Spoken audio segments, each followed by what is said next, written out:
What is going on, Washington fans? Welcome to Bleacher Report. I'm Josh Taylor, and on this week's topic, obviously, we're building up to free agency in the beginning of March, so I figured now is a good time to really start this series that I want to do, talking about free agency, and I'll be previewing some positions and players on the watch list and stuff like that.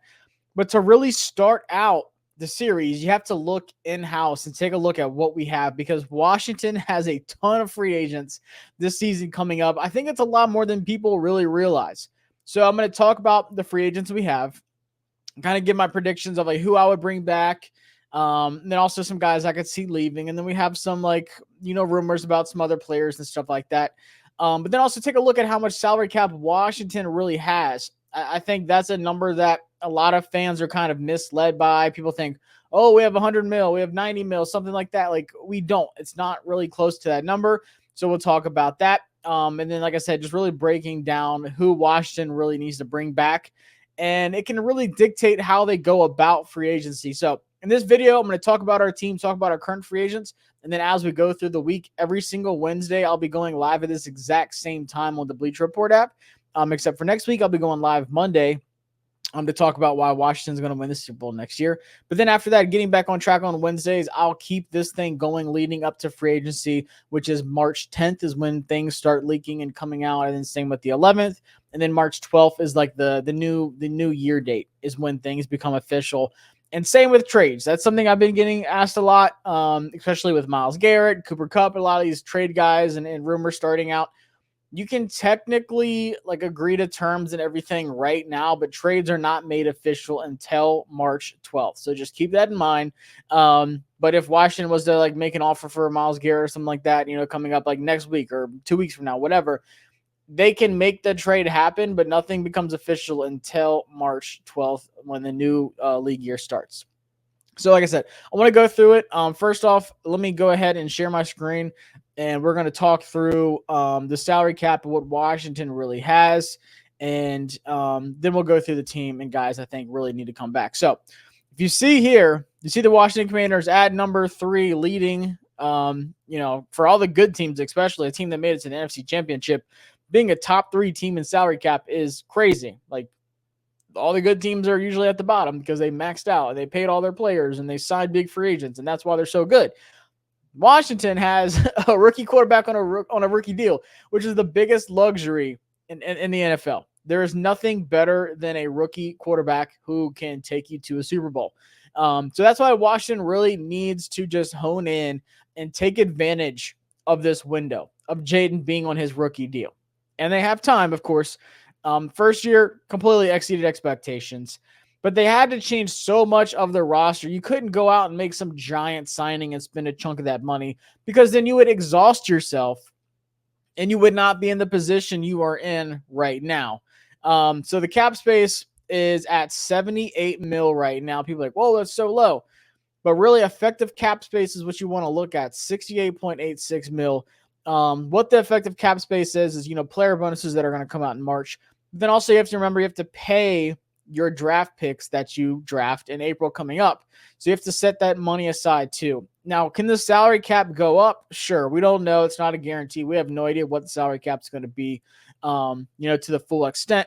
But this gives you an idea of what Washington is really working with, especially with that effective cap space. But they are 3rd in the NFL. That's the main thing you really need to think about.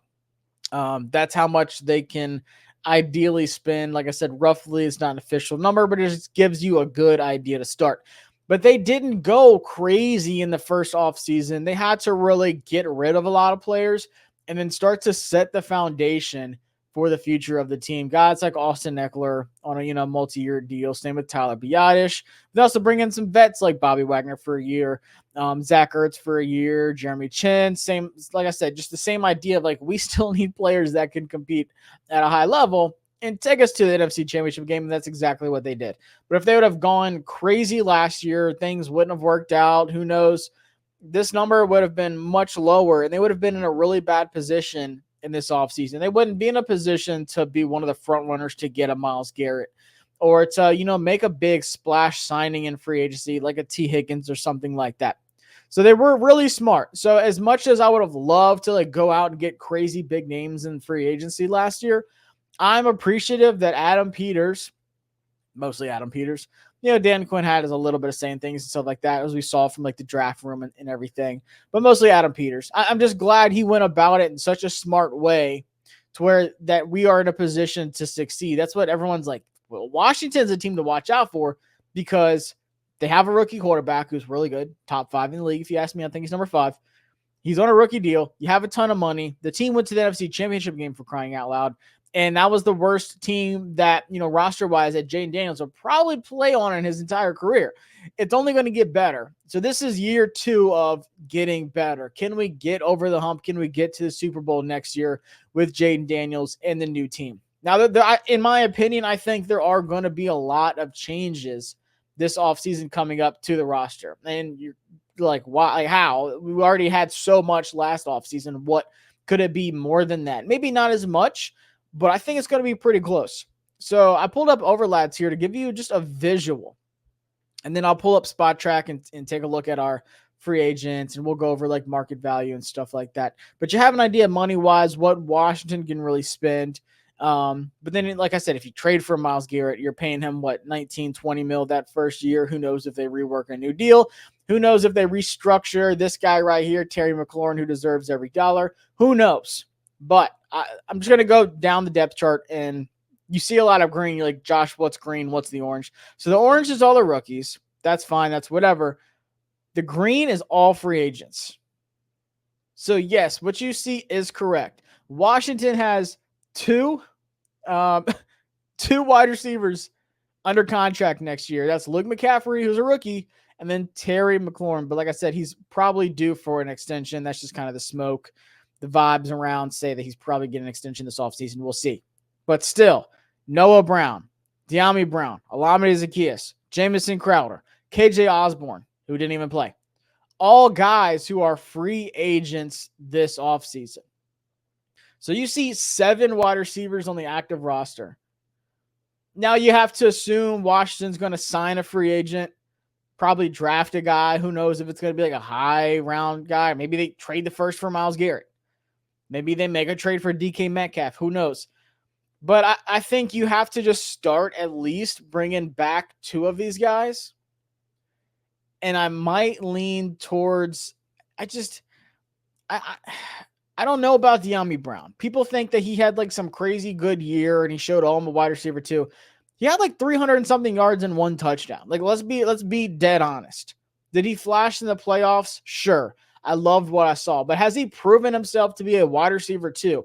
Absolutely not. I am not losing any sleep over losing De'Ami Brown. And it's not a personal thing against him. It's not that he's a bad player. It's just now is the time to get better. You have to improve this team. You cannot go into next season with De'Ami Brown as your wide receiver 2, as Olamide Zaccheaus as your wide receiver 3, or your guy in the slot there.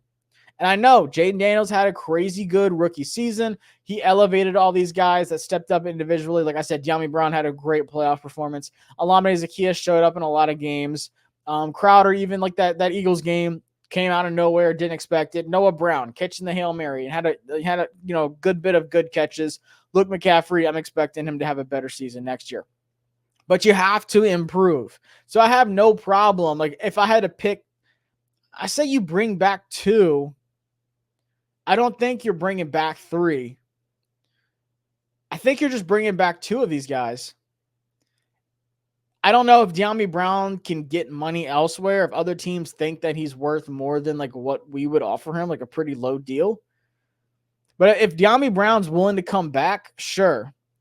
But he also has to know that we're going to be aggressive in adding wide receivers. Like, there's a chance where he's like wide receiver 3, wide receiver 4. I honestly don't even feel comfortable with him being a wide receiver 3. I think he's more so like a wide receiver 4. I think you draft somebody that should be better than him. And I think you can go sign or trade someone that should be better than him. So I think wide receiver 4 is a realistic spot for De'Ami Brown, but here, so you have to set that expectation with him as he goes into free agency. Maybe he goes somewhere else. But cool, if we can keep De'Ami Brown, I'm for it. And Olamide Zaccheaus, reliable, knows the offense, whatever, cool. Noah Brown, Jamison Crowder, I don't know if they come back. KJ Osborne, I don't see him coming back. He didn't even play. So I say 2 or 3 of those guys have to come back. Maybe they keep Crowder because he was a special teams guy too. Maybe Noah Brown because he's, that kind of that bigger body type, when he gets fully healthy in the offseason, whatever. But still, like, I just want people to realize, I think that the wide receiver room could look a lot different. If there's one position on the team that I think just looks completely different next year, I think it could be wide receiver. Like, maybe they just bring back one guy. They sign 2 veterans to cheaper deals and they draft a guy. Then you have Terry, Luke, let's just say Alameda Zacchaeus, 2 veterans you signed, and then you drafted a guy and you have 6. You probably have someone on the practice squad, something like that. I think wide receiver is the one position that just could look completely different next season. But like I said, you only have 2 wide receivers that have active contracts next year. So you have to take a look at that. And then we'll go down here to the offensive line. This is one where people think, it's not even just fans, but outside people think Washington is going to be pretty aggressive when it comes to adding to the offensive line, building in those trenches, because this guy should be in red. Because as we know, Sam Cosmi tore his ACL there at the end of the season. He could be out majority, if not all, of next season. We don't know. Like, the timetable for a right guard coming back from an ACL injury, if it's a year, then he's coming back once again, like I said, super late, like in the playoffs. So you might have to get an experienced stopgap at right guard, like a veteran.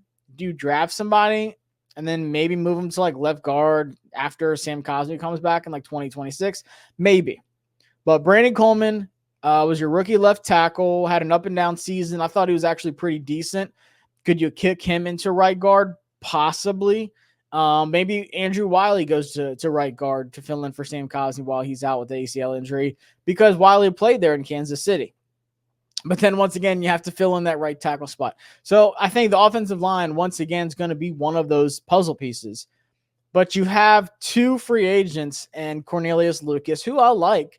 I like him as a depth guy. He is getting a little bit older though. But I like him as a depth guy. And then Michael Dieter, I could care less if we lose him. I did not think he was good at all, to be honest with you. So I think they need to build depth. I think they need to get a starting guard in free agency. And I have a list. I'm going to do a video on right guard replacements in free agency that I like, even if it's for one season. But then maybe they kick out to left guard, maybe their depth, whatever, when Cosmi comes back. But you have to have somebody day one that is an experienced right guard. I don't know if I'm drafting a right guard to just go over Sam Cosmi, and then when he comes back, like, what happens to that guy? Like, in my opinion, it just makes too much sense to sign, like I said, a 1-year deal to a right guard out there. And I'll go through that in one of my videos coming up. I have like my top targets for Washington. But you just have to remember, like, even though he's blue, this guy should be red, because he's not going to be playing for a majority of the season. So you need somebody to step up at right guard. So you have Wiley coming back. People are talking about maybe Wiley is one of these like salary cap, like release guys, one of these, cap calcy guys. I don't think so. Washington has a ton of money. There's no reason in creating another hole in the offensive line. Like I said, you could kick him into right guard if you need to, or maybe he starts at right tackle. Maybe you move Brandon Coleman to right guard. Maybe move him to right tackle if you draft a left tackle in the first round, or you get one in the second round that you think can start for you. But there is a lot of puzzle pieces. But I would like to re-sign Cornelius Lucas. I think that should be one of the top priorities too, because you need depth. You need somebody that can kick in. Trent Scott came in at guard and tackle last year. Cool. He's still here next year, but you can't just have like one guy, and then you can't just, draft a guy super late in like the 6th or 7th or something and then expect him to be good if he has to come in.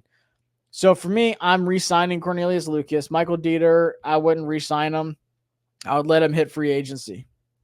But the offensive line is they have their hands are full. But I think the biggest thing is signing a 1-year deal free agent at right guard. If you have the opportunity to draft a really good like left tackle in the draft, cool, do it. And then maybe kick Brandon Coleman out to right tackle. And like I said, either move Wiley into right guard if you don't sign somebody, or just have them as backup. Like, you just need, this is a point where you have to protect Jaden Daniels. I don't care if Wiley ends up being the backup. This spot is empty right here. Like, maybe Brandon Coleman ends up being the backup. I don't know. I think he had a better season than what people expected. Could it have been better? Absolutely. I think that's obvious. But the offensive line will be one of the most important changes in this offseason. I think you can see some puzzle pieces moved around because of Cosme, because of what's going to be available in the draft. I like the offensive tackles. I think it's a little top heavy in the first 2 rounds, but then also free agency and finding that guy to replace at right guard. So you only have 2 free agents, though, so that's good. You know, it's not like Wiley's a free agent and you have to bring him back, and Alec Ready's a free agent and you have to bring him back. That's not the case. Cornelius Lucas is really the one guy that you want to bring back on the offensive line.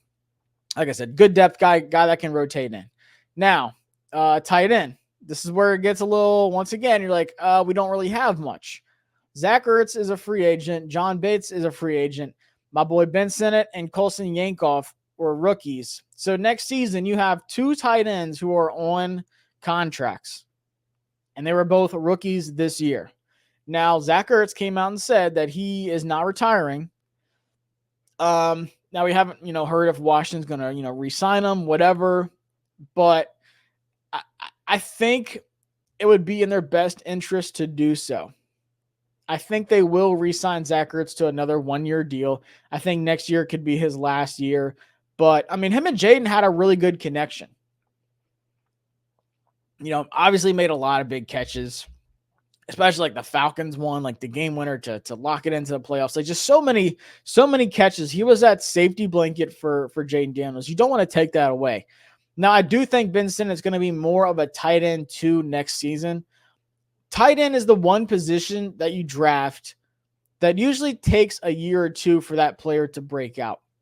And, with Ben at Kansas State, he wasn't just like hey, you're going to be our inline tight end or you're going to go out wide. Like they had him at H-back. They had him back as like a fullback. He did so much for that offense because he was a really good blocker. He was a really good catcher. He was really good, after the catch. Like we saw against the Jets in that preseason game, that one catch he had, the seam route, really good. Trucking guys over, broke like 3 tackles, whatever. That's what Ben can do. But also, you didn't see too much of him last season because you did have a Zach Ertz, who was that reliable safety blanket, that veteran for Jaden Daniels. So I think Ben will have a bigger role next year. So I have him moving up to tight end 2. I don't see John Bates coming back. I think they could sign a really cheap free agent or they could get a tight end. They don't have a 4th round pick this year. Matter of fact, I have that brought up. They have pick 29 in the first, pick 61 in the second, pick 79 in the third, pick 148 in the fifth, 207 in the sixth, 238 in the seventh, and then 249 in the seventh.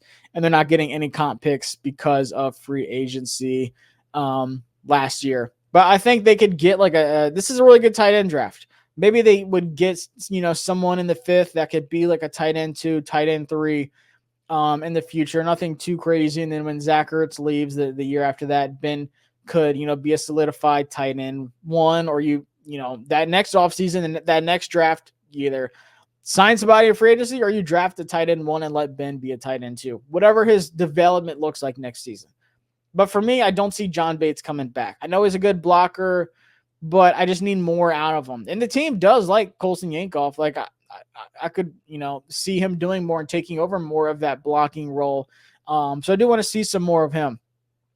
But I have Zach Ertz coming back. I have John Bates hitting free agency. I've been moving up to tight end 2.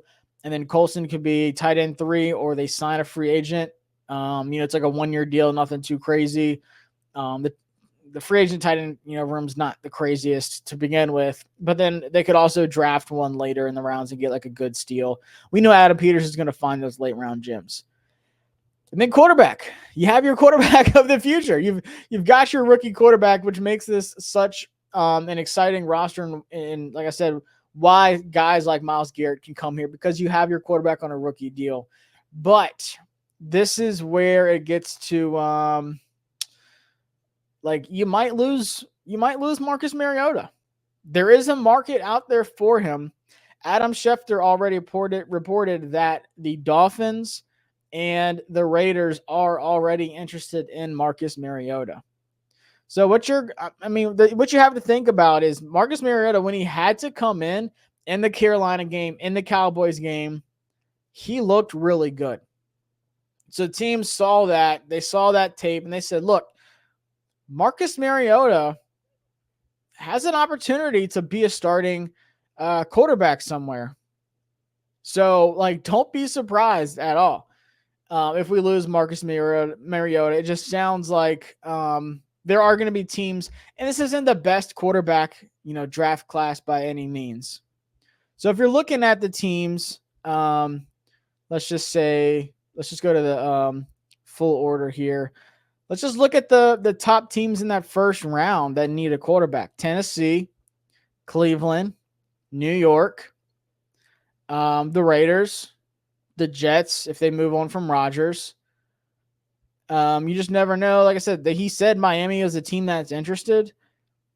But there's not that many good quarterbacks. Would you rather get a veteran like Marcus Mariota who can start for you for 1 year, and then you draft somebody next year in a draft class that is expected to be much better? Once again, you don't know. It's a big unknown. Say Tennessee goes Cam Ward. Say Cleveland goes Abdul Carter because they trade Myles Garrett. Say Shadur goes to the Giants. If you're Vegas, are you going to take Milroe at 6? Are you going to take Jackson Dart at 6? Absolutely not. I think that's a fireable offense. I don't see that. So if you're Las Vegas, you take the best player available for you there at 6, whatever that looks like. And then you could have a free agent quarterback in Marcus Mariota for that one season. A lot of changes. You got Chip Kelly over there now. Chip Kelly could, reunite with Marcus Mariota. That's something that people aren't, thinking about. But I think Vegas could be the team that would want to sign Marcus Mariota. And I know Marcus loves it here. He loves it here. He said he does. But if he has the opportunity to go somewhere and be a starting guy for a whole season, you've got to think he's going to want to take that opportunity. The Dolphins, that one confuses me. Like I don't know if they're just hoping he backs up Tua or just like Tua's injuries or like what. They have a really good relationship. Obviously, they're super close. But that one kind of surprised me. But I could see him going to Vegas and starting, and then they run Mariota for a year, and then draft somebody next year, and then Marcus is like the guy that it mentors that quarterback, just like he did to Jaden this past season. So if that's the case, you lose Marcus Mariota. Does Jeff Driscoll, who's also a free agent, does he become your QB2, and then Sam Hartman becomes QB3? Because we signed Hartman to a future deal, so he'll be here. But if not, you have to get a really cheap veteran, or you sign an unrestricted free agent after the draft and get another like younger rookie in here, which I wouldn't be opposed to at all. I don't think Jaden this year coming up needs that veteran presence that we saw out of Marcus Mariota this season. I don't think he needs that. I think he got that this season, and now Jaden's going to go into his second year, matured. He's going to know what to expect. He's going to know what the league's like. He has that full year under his belt.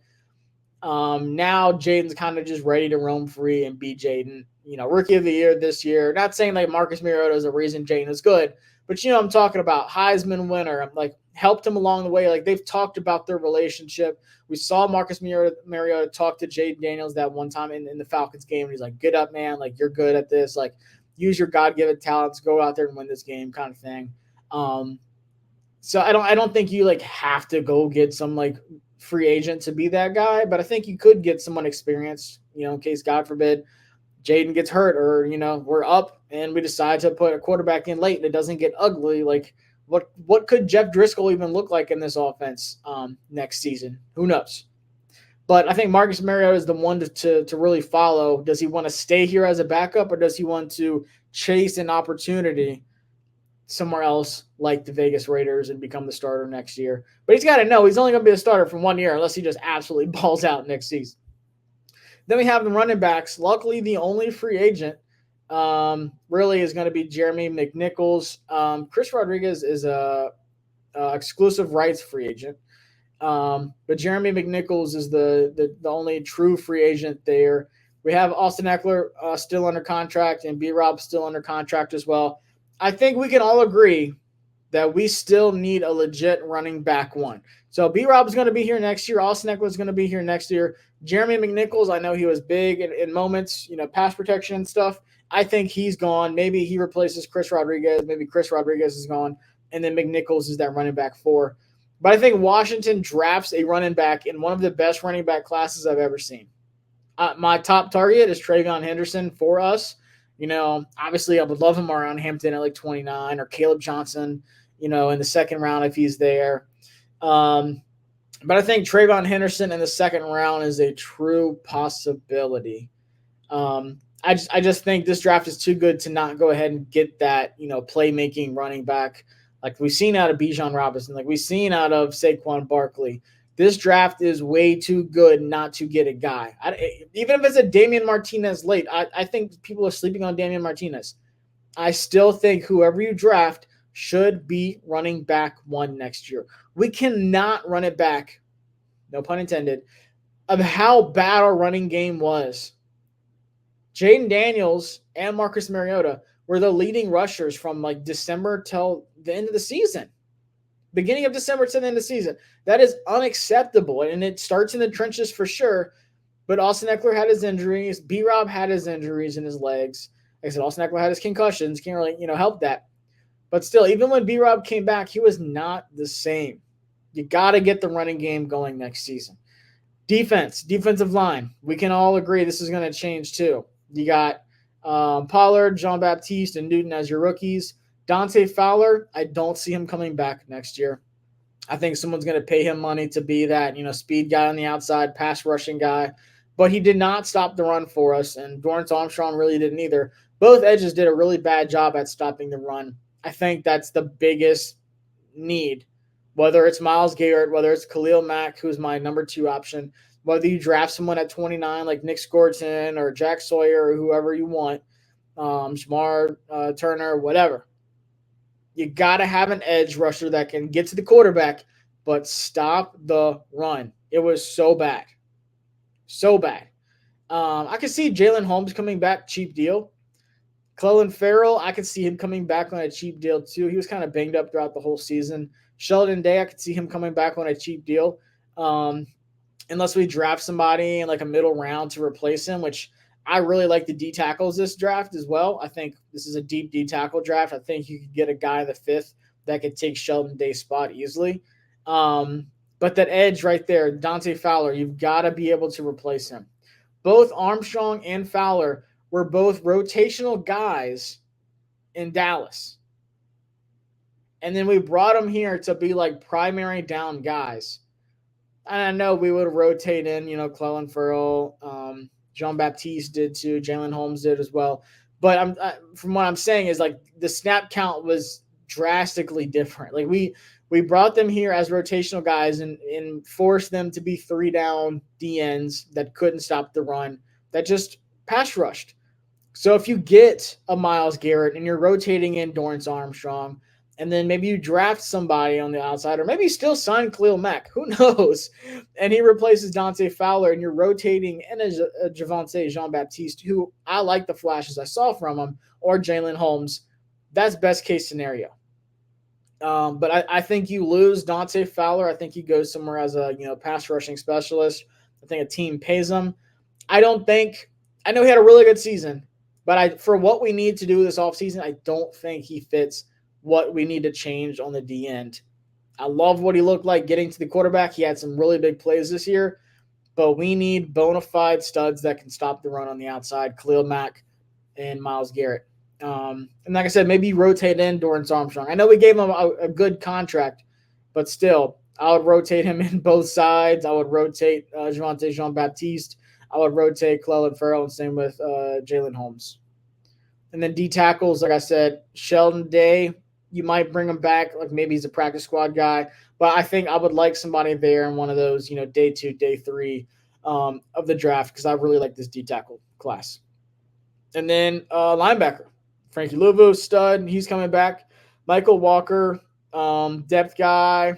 I would expect them to try to keep him on a cheap deal. Nick Bellore was one of the best special teams guys in the entire NFL. Like PFF put out a thing, they're like, Nick Bellore is the best tackling, like special teams guy. He should have been everything. He should have been on the All-Pro list. He should have been on the Pro Bowl for special teams. Kind of like how Jeremy Reeves was for us. I mean, he still is, but I'm just saying, like, All-Pro Reeves. Nick should have had that same honor this year. He was a stud at special teams. Kickoff tackles, punt return tackles, dude was lights out. I mean, lights out. I know it's not the sexy thing of football. It goes under the radar, but Nick Ballore balled out this season. So bring him back, especially for special teams.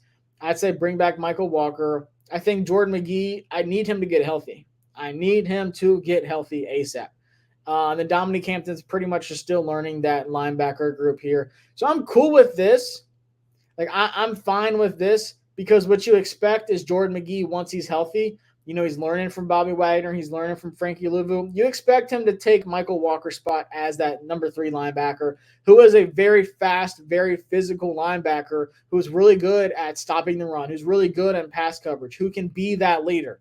If you go back and watch the Temple games of him in college, he's directing players. He's that green dot guy. He's directing, blitz pickup and, just saying like, hey, this, like, we need to like watch this. Like they're doing, they call like an audible. Like he's just like the guy, like the coach on the field. Bobby Wagner, he said he's, the little cryptic IG post, pretty much said he's not retiring. And then also he was at Josh Harris's media, press conference on Monday. So that tells me he's not going anywhere. Hey, whatever it looks like. And he's at Howard anyways for the semester. I want to say the whole year. Bobby Wagner, in my opinion, is coming back for one more year. Like I said, he put out that message, like, what did he say, like 13 seasons, story's not finished, whatever, something like that. And then he was at Josh Harris's press conference on Monday. If I'm retiring or if I'm planning on hitting the free agent market, I'm probably not at that press conference, supporting the owner of the team. But Bobby Wagner was there. So that's something that didn't get talked about a lot, but Bobby was there. So linebacker-wise, I'm cool, signing Bobby Wagner to that one-year deal one more time. Same with Nick Ballore and same with Michael Walker. Michael Walker is expendable, but like I said, you ideally would want Jordan McGee to become that next guy in line as linebacker 3 to take over for Bobby Wagner. And if not, like draft somebody in the late rounds to take Michael Walker's spot or take Jordan McGee's spot when he bumps up to that linebacker 3. And then corner. I know we kind of have to like bounce around here with the corner spot. Obviously, same or still. Frozone is our rookie. Michael Davis, you're not coming back, bud. St. Juice, not coming back. Kick rocks. No Leg Monogamy, I think he would sign. I'd sign him to like a 2-year, maybe like a 3-year deal. So that first year is pretty affordable. And then the second, third year deal, you have like more money, but then you have like an out after that second season. Ideally, that's what I would expect. I would say sign him to a 2 or 3 year deal. That's what my prediction would be. And that first year deal is going to be really affordable, pretty much like what we did with Tyler Biotish and Dorrance Armstrong. Obviously not the kind of money. But I think Noah would be a really good depth guy, but he's still super young. He played well, for a guy that I had no expectations of. Started in that nickel spot, started in the slot, and I think he played really well. Like, I think he deserves credit for not being terrible. Like, I mean, not saying that he wasn't good, but I think he was good. But I think you bring him back. I think he gets like a 2 or 3 year deal. And I don't think St. Juice comes back, and I don't think Michael Davis comes back. Then you have Jeremy Chin, who played really well. And then you have Quan Martin, who's still under, a good deal. He's an ascending player. Derek Forrest, I don't see him coming back. He's gone. You have Tyler Owens, who freak athlete. So I expect him to stay around. I mean, he's a rookie, but I'm just saying, I feel like he has the opportunity to, rise on the depth chart. Percy Butler, I would not be surprised if he gets cut. Should be cut. So that leaves me with Jeremy Chin. You bring back Jeremy Chin. You sign him to a 2-year deal, 3-year deal, kind of same with Noah Benogany. It's going to be more money, obviously. But that first deal, very affordable. Second, third year, it goes up, and there's an out after that second season. Quan Martin, I think he takes a jump this season. I would love that. We saw some flashes. We saw the pick 6 he had against the Lions. But you keep Chin, you keep Quan, you keep Jeremy Reeves. I would release Percy Butler, and I would let Derek Forrest hit free agency. And then, obviously, Tyler Owens is still here. Maybe they draft somebody late, or they sign unrestricted free agent, or maybe they sign a free agent, like a veteran, to really fill this in. But I think, another depth guy here to replace Percy Butler would be nice. Maybe Tyler Owens, after a whole season, he did have some injuries last year, could come up to that role. I think he's more of a strong safety, though. I don't know because he's so fast. He could be a free safety. I think he could play either, honestly, or put him in the box. He can lay the hammer. But nonetheless, safety and corner, that's what I'm doing to the secondary for free agency. And then Tressway, our beloved Tressway, is a free agent. I think they could sign him. I think he's one of those guys that would take a very friendly deal to stay with the team, sign him to like a 2-3 year deal, whatever. But then you have the two kickers, Austin Seabird, who was good. Like he was automatic. He did not miss for the longest time, and then he got hurt and just turned so bad, so fast. Just very traumatic, honestly. But I mean, just look at the special teams alone. I know it's special teams. It's not sexy. It's not wide receivers. It's not corners. Pass rushers. But look at all the green. The only thing you have coming back is Tyler Ott as your long snapper, then your kick returners and Austin Eckler and Luke McCaffrey. Your 2 punt returners are free agents. Your 2 kickers, Zane Gonzalez and Austin Seibert, are free agents. Your holder and your punter, Tress Way, is a free agent. So I'm re-signing Tress Way to like a 2-3 year deal, super cheap. I hate to say it, both these guys are gone. There's some really good kickers in this draft too. I like Ryan Fitzgerald out of Florida State. There's literally like 4 or 5 kickers that could make a case for being drafted. Not saying they're all going to get drafted, but for me, I like it. I like the kickers in here. And like I said, we did, sign these guys here to some future contracts like Cole Turner, Casimir Allen, Michael Strachan, Chris Moore, Fehoko, Cager, Felton, Tyree Jackson, Andre Jones, Sam Hartman, Julian Goodman Jones, and then Donkwa, offensive tackle. So this is kind of like your practice squad guys here. We did lose my guy, Mitch Tinsley. He went to the Bengals. It's a heartbreaker. Shout out to my boy Mitch. Good luck to him. But so that's, like I said, we have 29 free agents, guys. It's a lot. But we have money to spend. But for me, you have to really hone in on rebuilding this and the depth chart, filling in that foundation. Then you start adding your pieces. Then you start adding the free agents that are out there. You go after a Darius Slayton. You go after Myles Garrett. Maybe we offer a trade this week. Who knows? It wouldn't become official until the 12th of March, but you can still agree to terms and everything now. Maybe you start doing that, but you have to keep in mind and really plan out who you want to bring back, but then also leaves the door open. Like say you bring someone back, like I said, maybe you do, Alameda, Diami, and Crowder, and then you add one, but you have an opportunity in the draft to get someone better, and you kind of have to make that, that hard decision, like, we got to release one of these guys.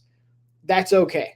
As long as you are building out your foundation to where you're not stuck before free agency, like, dang, I wish we would have had like another wide receiver.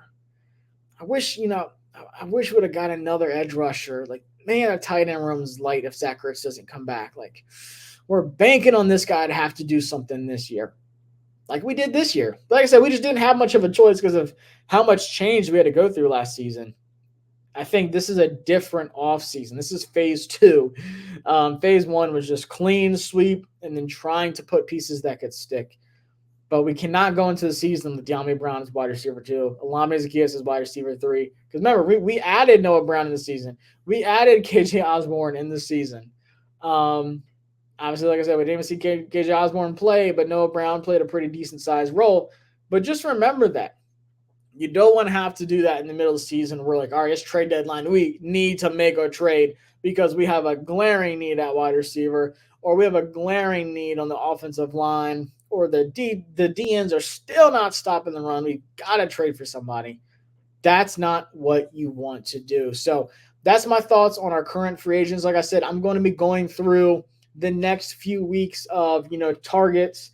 I'll probably do like an offense and then a defense one because just looking at the schedule real quick, like I said, I'll be going live Wednesday on the Bleacher Report app every same time, 6 o'clock Eastern time. Like I said, Monday the 10th, I'll have a special episode that I'm doing of why Washington will win the Super Bowl. But then on the 19th and the 26th and then the 5th, those will be the 3 Wednesday midweek topical streams I'll do where I'm talking about the free agents, So I'll probably do like an offense, defense, and then I'll do like my final prediction on the 5th of what I think will happen.